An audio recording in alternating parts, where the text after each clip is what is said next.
Esta semana visitó Chile y Argentina el historiador británico Niall Ferguson. La verdad es que es uno de los personajes más importantes de la intelectualidad presente. Es fellow de la Royal Society of Edinburgh,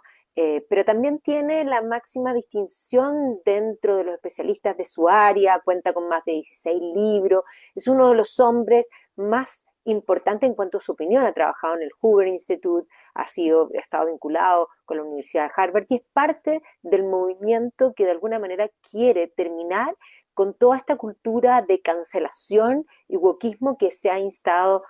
instalando particularmente en las humanidades. Ha visitado muchas veces nuestro país, y hay que decir que dentro de sus libros, aparte de Civilization, que fue un bestseller traducido a todos los idiomas, del 2011. Antes de eso había escrito también sobre los Rothschild, sobre historia financiera, que es lo que principalmente él se dedica, todo lo que es el triunfo del dinero, The Ascent of Money, que tiene además una serie documental en la BBC que fue un hit mundial. También escribió posteriormente La Plaza y la Torre, o sea, tiene un montón de libros que han sido eh, mundialmente celebrados. En el libro El ascenso del dinero, publicado el año 2008, así que cuenta con documental, termina esta historia porque va contando todo lo que es la historia financiera del mundo, desde la invención del dinero, que es un medio de cambio, que puede ser cualquier cosa, pero cómo esta invención ayudó a el comercio, que es sin duda el motor de la historia, cómo se van inventando los créditos, que esto viene de credo, de una creencia, yo te presto plata y yo creo que tú me vas a pagar. Y por eso la idea del respaldo financiero, de la tranza de monedas, de la creación de todo lo que son los seguros, los bonos y todos los instrumentos financieros que van a permitir, junto con la revolución industrial, transformar el mundo. El mundo era muy pobre, endémicamente pobre. Ciertamente era muy igual, pero cuando se inventan todos estos instrumentos financieros que se conjugan con la revolución industrial, permiten la creación de riqueza nunca antes existente en la historia. El mundo era muy pobre y lo que se tenía era básicamente muy pocos. O sea, si uno mira la historia,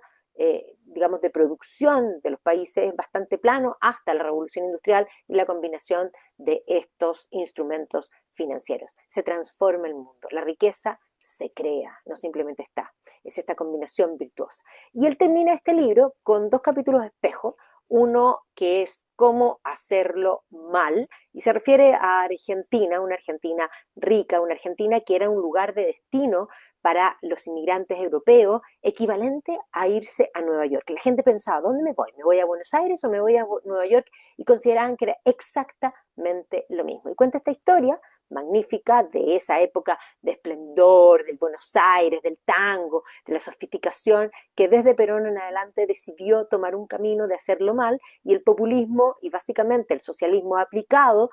va a ir matando la cultura de, por una parte, del esfuerzo, y esa idea de que uno puede vivir sin trabajar, que es un poco lo que se anquilosa en todo lo que es el peronismo hasta hoy día. Y como esta riqueza, que siendo un país muy rico, es un país que termina siendo endémicamente pobre. Y por otro lado da el ejemplo, capítulo espejo, de Chile, de cómo hacerlo bien, un Chile que si bien lo había hecho bastante bien durante el siglo XIX, particularmente por la apertura comercial, en el siglo XX va a decidir cerrarse en sí mismo, va a decidir tomar medidas más bien de corte socialista, de fomentar la producción interna, es decir, esta obsesión con la industrialización, de cerrarse hacia adentro, y va a caer en, digamos, una situación endémica de inflación, y el siglo XX es económicamente nefasto en Chile. Y él muestra cómo Chile se transforma después de el régimen militar, básicamente con la aplicación de las ideas de estos jóvenes, de los llamados Chicago Boys, que toman el libre mercado y que básicamente a través de dos cosas transforman lo que es la historia de Chile, particularmente con el ahorro, porque el ahorro es la clave y es el sistema de capitalización individual el que obliga a ahorrar y el que permite una profundidad en el mercado de capitales que básicamente va a transformar Chile. Y por otro lado, la apertura al comercio internacional, que son las dos claves de cómo un país pobre se transforma en este tigre latinoamericano. Dicho eso, hay que decir que Neil Ferguson va a visitar nuestro país en el año 2014, en un momento en que él va a hacer varios comentarios en el segundo gobierno de Michelle Bachelet, y le hacen preguntas respecto a la desacelerización, digamos, de cómo se ha desacelerado económicamente Chile. Y entonces él contesta que en ese momento, en una conferencia, que Chile puede estar comenzando a ejercer su derecho de ser estúpido. Y la verdad es que, ciertamente, visto hoy, parece ser que el historiador tenía razón. Chile decidió hacerlo mal económicamente, decidió frenar la economía, decidió frenar el crecimiento y por lo tanto truncar las posibilidades de ascenso de muchas personas. Esto nos va a llevar el año 2019 no solo a que económicamente Chile trancado va a ser pasto seco para las potenciales revoluciones y el llamado estallido social básicamente se establece en esa idea de que está tan deteriorado Chile que es el momento de exigir el cambio de modelo. Y eso es lo que se exige en la convención y obviamente Ferguson, como buen historiador, va a estar observando Chile y se va a sentir tremendamente esperanzado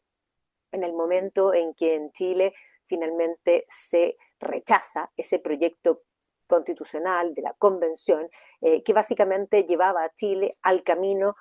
al mal camino, al camino del despeñadero, al camino de básicamente la pobreza. Dicho eso, hoy, nuevamente esta semana, como les planteaba en un comienzo, vino Neil Ferguson a Chile, invitado por el Banco BCI, hizo una charla respecto a Chile y se manifestó abiertamente muy impresionado de que a pesar de que Chile había vivido ese momento y se había salvado, que hoy día no podía creer que tuviese una candidata comunista y que además hoy en el siglo XXI, siendo que el comunismo ya no tiene el poder que tuvo en el marco de la Guerra Fría con una Unión Soviética importante, básicamente nadie serio, nadie que de alguna manera sea un intelectual de peso puede realmente tomarse en serio a Marx y a Engels. Y por lo tanto, mirando el comunismo recalcitrante que tiene Chile, le parece realmente impresionante y obviamente un mal camino. Luego de eso viajó relámpago a Argentina, al gobierno, a visitar a la Argentina de Milei. Él se manifestó y se ha manifestado un admirador de Javier Milei. Ya desde antes lo venía observando y dice haber tenido una reunión ejemplar con él. Es más, Milei es un hombre muy leído, un hombre que no solamente sabe de economía, sino que sabe muchas cosas, y el propio Ferguson va a quedar impactado, planteando que es probablemente de las mejores reuniones que ha tenido en su vida, y muy esperanzado, porque se va a reunir también con José Luis Daza, que es el viceministro de Economía, que trabaja con Caputo, que le va a contar todo lo que están haciendo, y por lo tanto él va a poner sus máximas esperanzas en Chile. La verdad es que este contraste que el propio Ferguson va a ver esta semana puede ser que lo obligue a tener que escribir nuevamente los últimos 2 capítulos del libro del año 2008, El triunfo del dinero, porque en ese libro se planteaba el ejemplo de hacerlo mal a Argentina y el ejemplo de hacerlo bien en Chile. Y pareciera ser que se invirtieron los roles y que hoy día Chile ha decidido mantenerse en la idea de hacerlo mal, espero que no, y que eso pueda cambiar, y que Argentina ha decidido tomar el camino de hacerlo bien. La verdad es que los historiadores no tienen una bola de cristal, pero sí son capaces de comprender la larga duración de una forma que en general la política contingente no es capaz de hacerlo. Ferguson es un gran referente y sí, hay que atender a lo que dice. Ojalá que no se mantenga ese camino, porque de ser así va a ser muy triste para nuestro país. El Líbero, la realidad como no la habías visto.